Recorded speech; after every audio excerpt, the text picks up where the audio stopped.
جب ہمارے رسول رحمت حضرت محمد مصطفیٰ صلی اللہ تعالی علیہ وآلہ وسلم خدا کی طرف سے دین اسلام لے کر تشریف لائے تو دنیا بھر کی ستائی ہوئی عورتوں کی قسمت کا ستارہ چمک اٹھا، اور اسلام کی بدولت ظالم مردوں کے ظلم و ستم سے کچلی اور روندی ہوئی عورتوں کا درجہ اس قدر بلند و بالا ہو گیا کہ عبادات و معاملات بلکہ زندگی اور موت کے ہر مرحلے اور ہر موڑ پر عورتیں مردوں کے دوش بدوش کھڑی ہو گئیں اور مردوں کی برابری کے درجے پر پہنچ گئیں۔ مردوں کی طرح عورتوں کے بھی حقوق مقرر ہو گئے، اور ان کے حقوق کی حفاظت کے لیے خداوندی قانون آسمان سے نازل ہو گئے، اور ان کے حقوق دلانے کے لیے اسلامی قانون کی ماتحتی میں عدالتیں قائم ہو گئیں۔ عورتوں کو مالکانہ حقوق حاصل ہو گئے، چنانچہ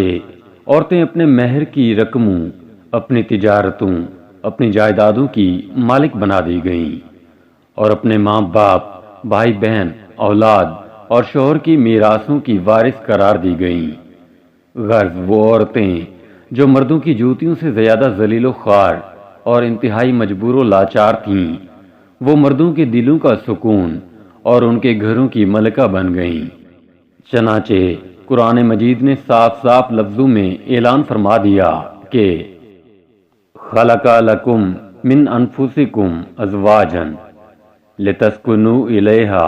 وجعل بینکم مودۃ ورحمہ۔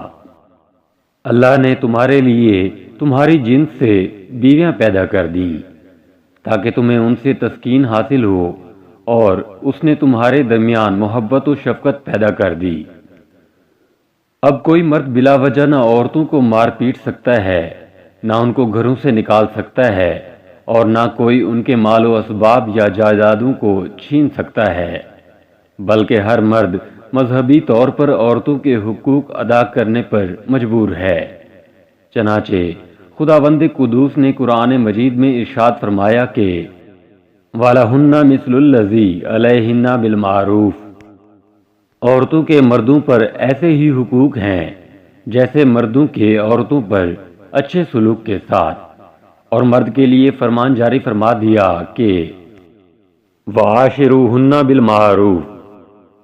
اور اچھے سلوک سے عورتوں کے ساتھ زندگی بسر کرو۔ تمام دنیا دیکھ لے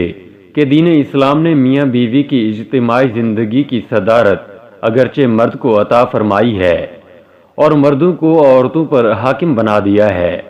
تاکہ نظام خانہ داری میں اگر کوئی بڑی مشکل آن پڑے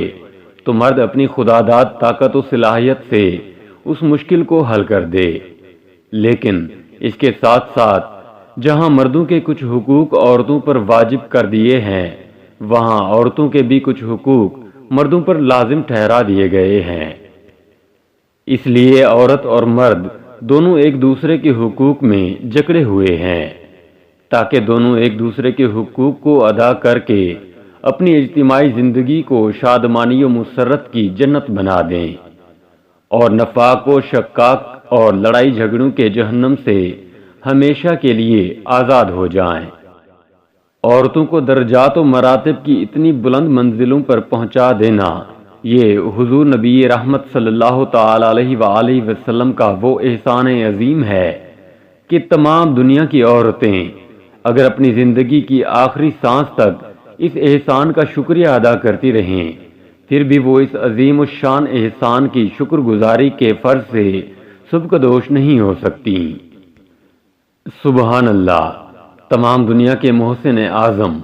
حضور نبی اکرم صلی اللہ تعالی علیہ وآلہ وسلم کی شان رحمت کا کیا کہنا۔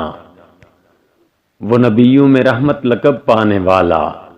مرادیں غریبوں کی بر لانے والا، مصیبت میں غیروں کے کام آنے والا، وہ اپنے پرائے کا غم کھانے والا، فقیروں کا ماوا، ضعیفوں کا ملجا، یتیموں کا والی، غلاموں کا مولا۔